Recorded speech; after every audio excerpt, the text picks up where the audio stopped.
Mas A Septuaginta tem o livro de Enoque? são 47 livros. E o Antigo Testamento é a Septuaginta menos o livro de Enoque. Detalhe, né? Pois é. Que a Então, Septuaginta assim, tinha. na época de Agostinho de Hipona... Não foi século Agostinho? IV, Você acha que tirou? Não. Foi o Jerônimo? Nem chegou. É porque ele já não existia mais. Tá. E, de alguma forma, algum processo histórico que a gente não conhece, sumiu. A Septuaginta foi produzida no século II a.C.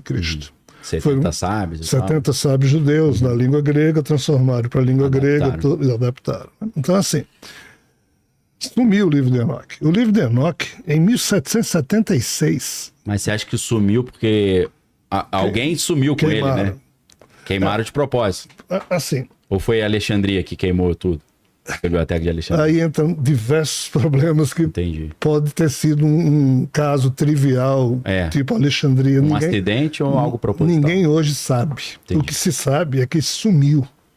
Enoque ficou sendo falado, mas ninguém encontrava mais livros de Enoque. E a coisa é tão violenta que só em 1776, um explorador escocês chamado James Bruce, na Etiópia, encontrou restos de um livro de Enoque. Em 1846, o professor Sokolov, na Biblioteca de Belgrado, encontrou restos de outro livro de Enoque. Hoje nós temos 2 livros de Enoque, o livro de Enoque e o livro dos Segredos de Enoque, que são exatamente fragmentos, que são esses 2 aqui. Mas eu, na época de Agostinho de Hipona, eu não sei se Agostinho tinha como ter acesso aos livros ou só as notícias lendárias. Entendi. Por isso eu não penso que tenha sido necessariamente ele que... E se ele tivesse olhado a Septuaginta, por exemplo, e falou, ó, tira esse. Será que não pode ter sido? Porque estava na Septuaginta, segundo essa leitura, sim, né? pode. Mas assim, nós não temos... Sim. É opinião. É, lógico. Opinião. É difícil assim, saber, nós não bater temos, o martelo, né? Apenas assim, espiritualmente, agora eu vou para a fofoca espiritual. Sim. O que na espiritualidade se comenta é que o livro de Enoque foi retirado. Por quê? Porque na análise de 4 cardeais ou padres da igreja na época, né, entre eles Santo Anastácio, Enoque terminava aparecendo no Antigo Testamento mais do que Jesus. Estava com mais crédito. Ou seja, Jesus era um mero personagem que estava cumprindo a agenda que foi anunciada por Enoque lá atrás. Entendi. Por quê? Enoque é o 7º patriarca, que é levado a conviver com Deus, retorna, dita para o seu filho Matusalém 366 livros, onde ele cita a questão de Jesus e a vinda do Messias depois. Então Jesus é anunciado por Enoque. E Enoque, entre aspas, pontuou mais a Bíblia, o Antigo Testamento, que é propriamente Jesus, porque Jesus só aparece depois que nasce. Então, assim, segundo Anastácio e outros, parece que eles tiraram isso, convencendo Jerônimo a tirar. Isso é mais um dado que me leva a pensar que ou Agostinho também fazia parte desse grupo, ou eu não saberia lhe dizer. Mas o que é que eu sei? Que em 376, Anastácio publicou lá junto com Damaso uma ordem mandando o quê? Destruir todos os livros que fossem considerados gnósticos, que era a produção de Maria Madalena. Os monges do monastério de São Pacome, lá no Egito, estavam traduzindo para o copta esses livros. Quando eles souberam disso, eles esconderam em Nag Hammadi o trabalho deles. Depois, né? Isso ficou desde o século IV até agora, no século XX, quando encontraram os manuscritos de Nag Hammadi, escondido. E assim, dos 13 rolos de papéis, 52 manuscritos que hoje existem, é o que sobrou, porque a turma que encontrou isso, que eram pastores beduínos, um frio louco lá no deserto, eles encontraram isso dentro de uma caverna e toda noite faziam uma fogueirinha. Aí, só no fim de semana, quando um deles foi a um vilarejo comprar comida, aí o cara lá da loja disse, como é que vocês estão aguentando esse frio? Não, a gente encontrou lá umas coisas e estamos queimando. Papiros, aí o dono da loja foi lá, comprou. Ou seja, isso que a gente tem hoje é o que o dono da loja comprou. É a sobra do churrasco lá. Sobra do churrasco. Das fogueirinhas. Então, assim, tinha coisas de Enoque aqui também. Ou seja, em vários momentos tem essa coisa de Enoque. E tem mais um detalhe. No livro de Enoque, que sobrou, sim, Exatamente, esse relato de que Enoque fala, de que quando ele era levado para o primeiro céu, segundo céu, ele viu vários tipos de anjos, já que a gente está falando de anjos, exato. Vários tipos de anjos presos por ordem de Javé, por ordem de Deus. E o pior, quando Enoque vai sendo levado em cada céu, os anjos dizem: Enoque, interceda por nós junto a Deus. Aí Enoque dizia: mas vocês são anjos, como é que vocês estão pedindo a um humano? Olha bem a história, para um humano interceder junto a Deus por vocês, tem alguma coisa errada aqui nessa... Mas é isso que o livro de Enoque mostra.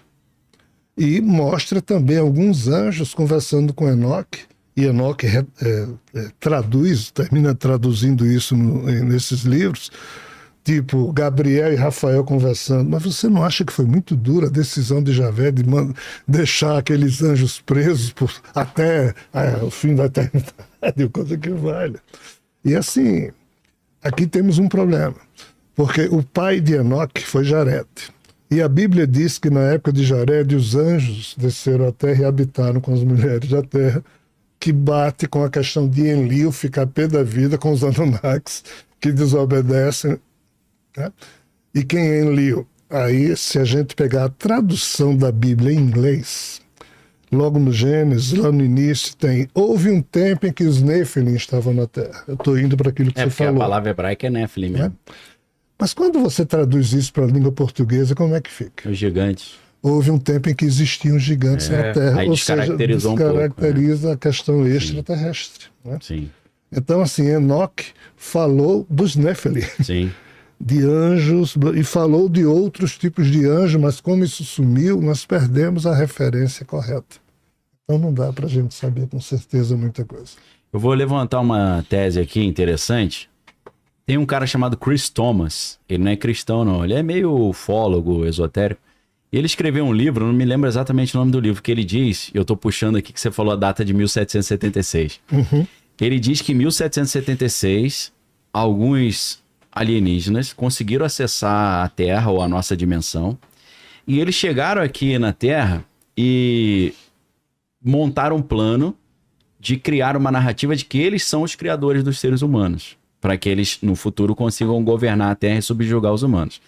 Só que para isso eles perceberam que eles teriam que alterar o registro fóssil e arqueológico e tal. Então eles voltaram no tempo, criaram aquelas tábuas cuneiformes que o Zecharia Sitchin escreve, e eles se colocaram como esses criadores da humanidade.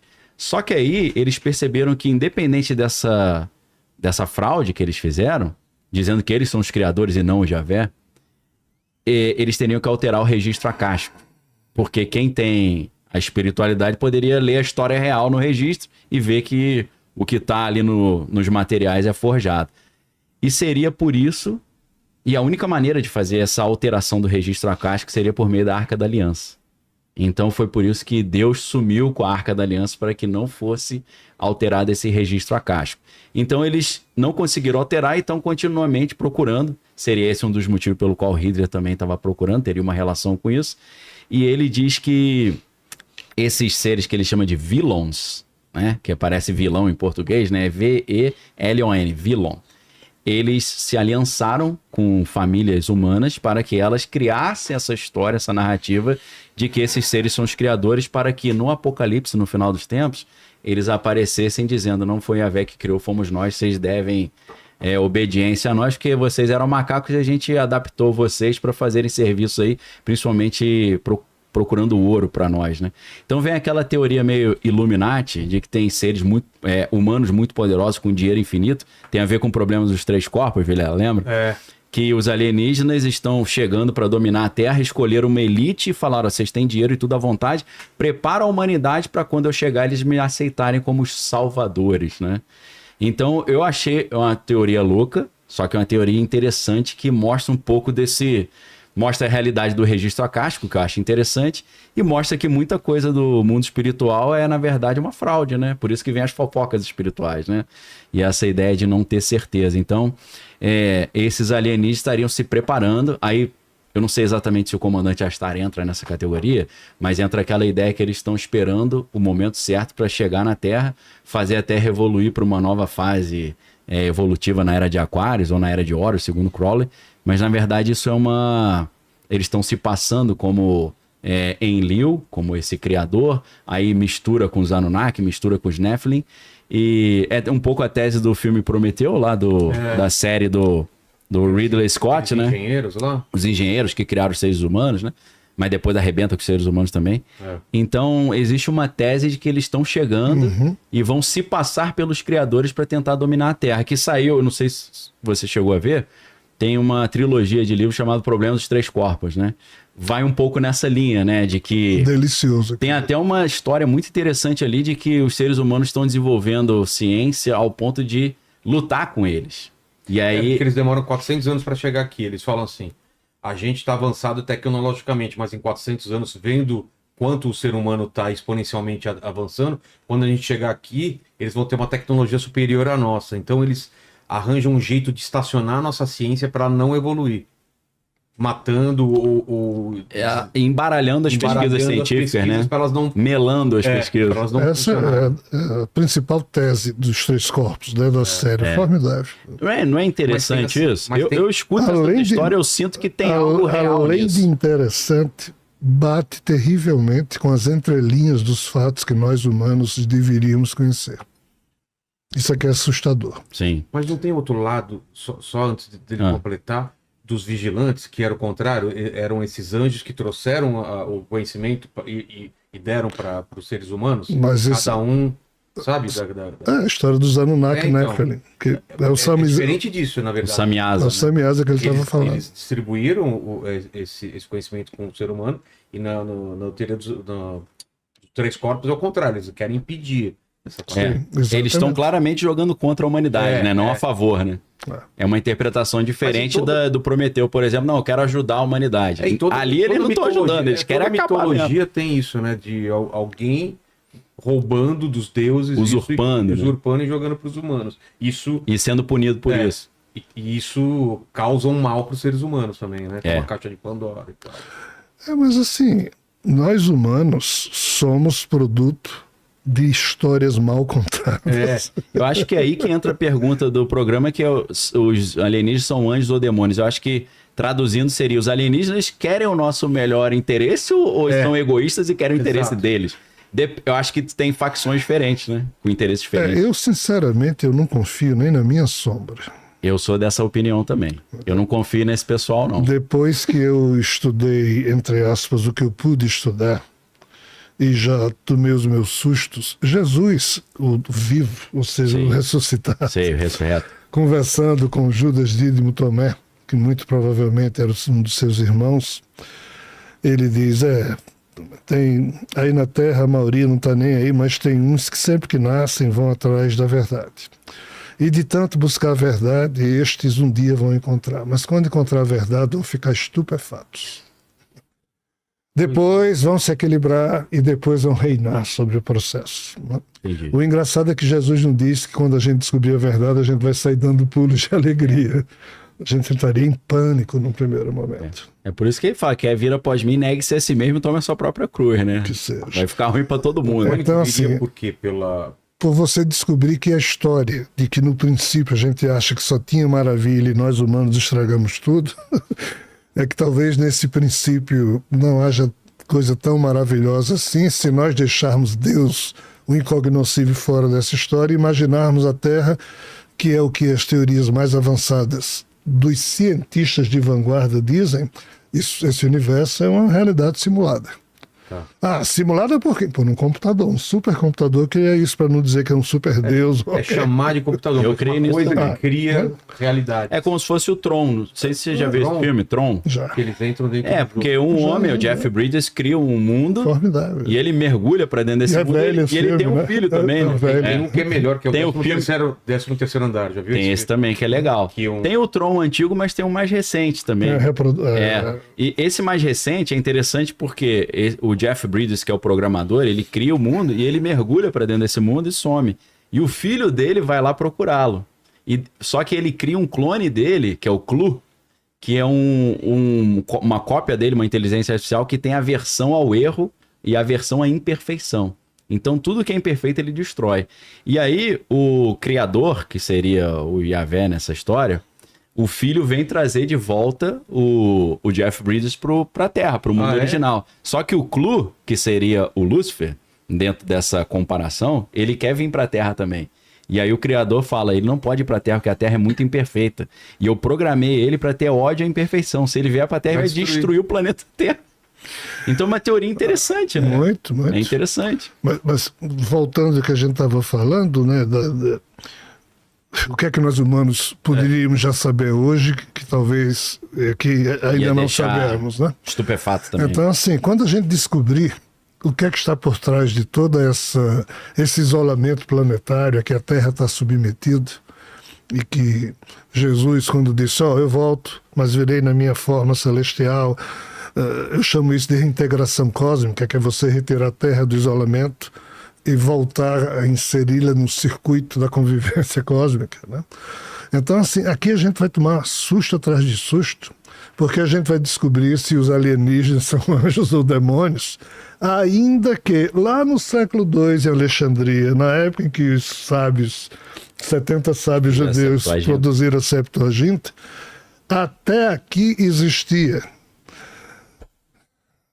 anjo bom, anjo ruim, demônio bom, demônio ruim, Deus bom, Deus ruim, ser humano bom, ser humano ruim. A partir do século II é que alguém definiu que anjo era bom e demônio era ruim. Então a gente também tem que tomar cuidado com o título do nosso bate-papo. Exato. Para chamar a atenção. Não induzir o erro também. Isso, chamar a atenção de quem nos escuta, de que tudo isso depende do conceito que a gente fizer de anjo e de demônio. Sim. Porque lá atrás tinham demônios maravilhosos, como um Prometeu, que é da raça titã, que roubou o longe visível, infatigável fogo de oca férula para entregar aos humanos. Para eles não passarem frio, né? Não tinha pelo. E também para despertar o fogo mental. Que é essa, né? Então, assim, esses demos... Foi castigado porque teria dado a racionalidade aos humanos sob uma certa ótica de análise desse fogo de Prometeu. A serpente foi castigada. Então, assim, alguém está financiando o progresso da raça humana e seguramente não é Javé, já que ele ficou pé da vida com o episódio de Eva. Então, é um alguém. Quem é esse alguém? Como a gente consegue identificar no nosso passado coisas que não apoiam a humanidade e outras forças que apoiam? Talvez fosse conveniente, não em cima do nome anjo ou demônio, mas nós termos o pressuposto lógico de que lá fora, para além das fronteiras do que nós humanos podemos entender, as forças múltiplas que existem, lá tem de tudo. É o mais prudente que eu acho que a gente pode estabelecer como sendo uma opinião. Agora, bom ou ruim, anjo é bom e demônio é ruim, a gente tem que tomar cuidado. O termo demônio não significa coisa ruim. O diabo, sim, mas diabo quem criou foi a Igreja Católica. De novo, para organizar melhor a questão da crença, e Clemente V decidiu transformar a cabeça de Bafomé no diabo, que hoje a gente... Para ferrar os templários. No Antigo Testamento, quando fala em hebraico Ha-Satan, o adversário, não é o equivalente do diabo? Quando no livro de Jó, que é um livro antigo... É a interpretação. Se você pegar Ezequiel e Isaías, você tem as duas únicas referências à possível questão do anjo mau chamado Lúcifer. Sim. Entendido mas como Satã. Eu entendo que o Ha-Satan, tanto no Antigo Testamento, ele é usado por Deus. Deus usa em vários momentos. É uma peça na mão dele. Deus chamou Satã e mandou ferrar com Jó. Então, para testar assim, Jó, né? Então não é que você tem Deus aqui... Esse Deus eu queria distância dele, viu? Então, é aí que entra a questão que eu estava falando de filosofia moral, porque você pensa assim, Prometeu estava querendo o bem da humanidade, trazendo esse conhecimento. Lúcifer estava querendo o bem da humanidade, falando, pode comer o fruto da árvore do conhecimento do bem e do mal. Mas eu vejo essa bondade como aquele pai que chega para o filho e fala, pode fazer o que você quiser. Tem problema. Quer pegar? Você tem 15, 12 anos? Pega o meu carro e sai aí. Pai, posso pular daqui de cima desse prédio na piscina? Pode, vai lá, eu te amo. Eu acho que é um conceito de amor meio problemático. Eu acho interessante quando a Bíblia fala, eu repreendo aqueles a quem eu amo. Eu vejo como se fosse o mesmo problema da pedagogia hoje. Aquela pedagogia, não, deixa a criança fazer o que ela quiser, ela vai aprender dando cabeçada. Da outra pedagogia do Trivium e do Quadrivium que fala, não, tem o certo e tem o errado. Eu comparo a vida humana à obra de Goethe, quando ele usa Fausto como principal protagonista. E Fausto né? Queria só entender o que era a vida e viu que, olhando só para a vida, não ia descobrir, resolveu estudar os mistérios da vida e se defronta com Mefistófeles. E Mefistófeles diz, eu sou quem manda aqui, mas eu sou um cara legal, eu vou lhe dar conhecimento, mas eu quero que você se sujeite a mim. Eu vou lhe dar uma vida longa, eu quero que você se sujeite, e vou lhe dar o meu amor, mas eu quero que você se renda a mim. Né? Então, assim, eternamente a gente vai ficar olhando para a figura bíblica e dizendo, até que ponto esse cara, de fato, quis nos educar ou ele só sabia amar os humanos se estes se deixassem subjugar e por isso ele ficou pé da vida com Adão e Eva, e por isso ele promoveu a vinda de Jesus para resgatar os humanos para o controle de Javé. Até que ponto isso é doentio, até que ponto isso é amoroso? É o desafio que todos nós temos. Eu vejo assim, aquela mesma tese que na Revolução Francesa eles falavam, liberdade, igualdade e fraternidade. Mas quem não concordava, eles arrancavam a cabeça na guilhotina. Eu vejo a doutrina do Prometeu meio assim, né? Tipo a intolerância dos tolerantes, né? É liberdade total, mas quem não concorda mata. Cara, depois de percorrer muitas estradas e continuo a percorrê-las, sem concluir muita coisa, mas indo para a teologia negativa que você se referiu, algumas coisas eu anotei no meu caderninho que eu não aplaudo. Eu não consigo aplaudir. Mas isso sou eu, tá vendo? Não tenho pretensão de estar certo.